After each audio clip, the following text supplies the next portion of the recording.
Good afternoon, class. We're group two with our next presentation covering construction management at risk. My name is Carlos Valencia. My name is Kamidu Manishkamanamperi. My name is Craig Rhodes. And to start off is our table of content. We're going to start with our project overview. Then we're going to discuss project issues and then discussion issues and answers and finish off with our references. So for our project overview, the owner of a local board of education has recently passed a school bond issue to finance a number of projects, both new construction and renovation of existing facilities. The owner has professional staff to maintain the schools and has used his staff in the past to renovate existing buildings. The size of the combined project is too large for the in-house staff to construct, so the owner has engaged a program manager to assist them. Three of these projects are underway, all utilizing design bid build, which is the method traditionally used by the owner. The state recently authorized counties to use construction management at risk and design build if its Board of Education decides either is appropriate. The project in question involves the renovation and expansion of a high school. It needs utilities replaced and an upgrade in the existing structure. The new structure is to be added to double classroom capacity.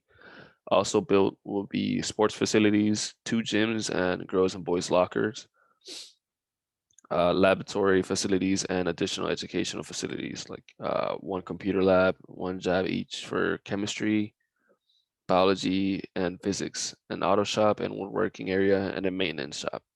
The owner is concerned about the renovation portion of the project.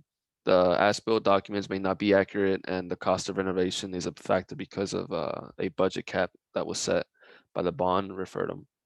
As is common with school projects, there is a need for the facility on a certain date, so speed to delivery is a major factor. The owner also wants to use the latest educational facility design, information, and expertise, and wants to be able to expand the facility. Project issues. The CM at risk is to provide budget control and recommend adjustment of scope and design at the standard design phase to remain within the owner's budget. GMP to be set after design is in design development documents stages. The CM at risk and the owner agrees to adjust the scope of the work if the GMP is over the owner's budget due to design. The CM at risk to fast track the project and take responsibility for updating the budgets and GMP during the construction as the phase of design are completed. The CM at risk proposed a team that had worked together in the past on educational projects had a good performance record from other school districts. Next slide. The owner select a designer and consultant with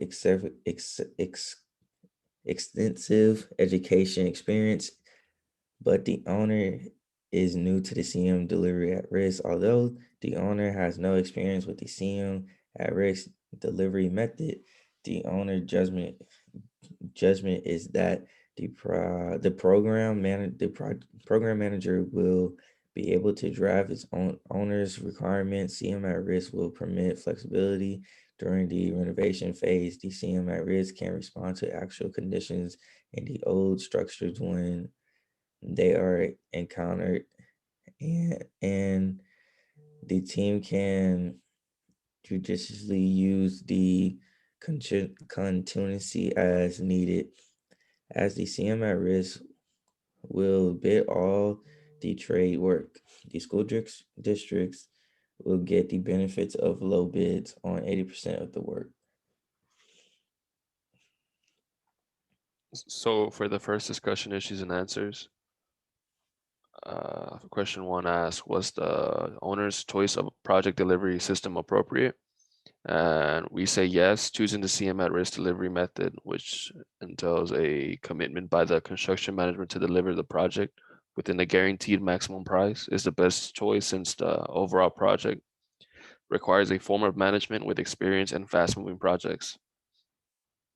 And question 2 asks, did the owner overlook any relevant considerations? Which ones, if any?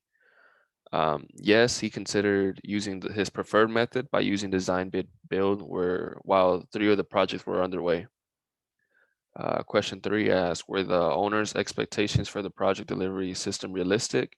And we say no, because he has very high unrealistic requirements from the CM at risk, while also not having the appropriate experience with working with the project delivery, with that project delivery system.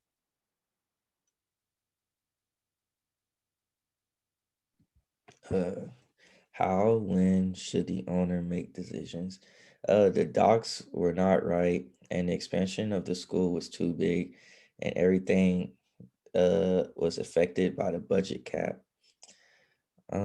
What authority should be given to the PM? The PM oversees the CM at risk because the owner does not know the method, so the PM has the authority over it.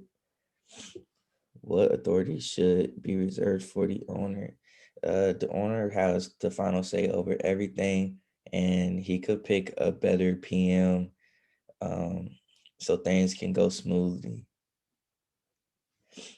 Next slide.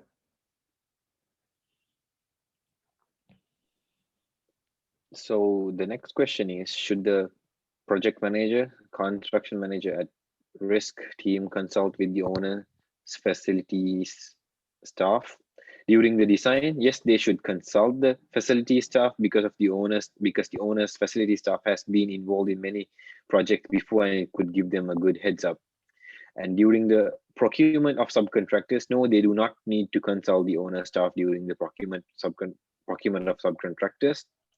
Lastly, during construction, because the construction process is done according to the agreement they had, so they do not have to do any consulting during the construction. Next question being, should the owner involve the designer in the selection of CM at risk? No, they should not, because the construction manager at risk is a process that allows the client of a project to choose this construction manager before the design stage is complete. The architect and the construction manager work together in order to cultivate and assay the design. Therefore, it should not be the other way around, where the designer and the owner should get involved. It should be the construction manager at risk and designer should get involved during the project. Next slide, please. Should the owner select trade contractors, or should the construction manager at risk do so it's on its own based on its experience? I think construction manager at risk should be the one who should select the trade contractors in this situation, because the owner does not have any experience working with the construction manager at risk. Lastly, how should the owner inspect the construction work? Just like a normal way, as a normal person, he can record project details, monitor the site control practices, check site facilities, review site tidiness and accessibility, access the use of personnel safety equipment to see the safetyness of their using, and the OSHA work that they've been using for their safety hazard and everything, occupation safety hazard. Review first aid and fire safety strategies, inspect cranes and hoisting equipments, assess all compressed air equipments. Next slide, please. So these are our references we used when answering those questions, other than the given description. So we all hope you guys enjoyed our presentation. Thank you so much.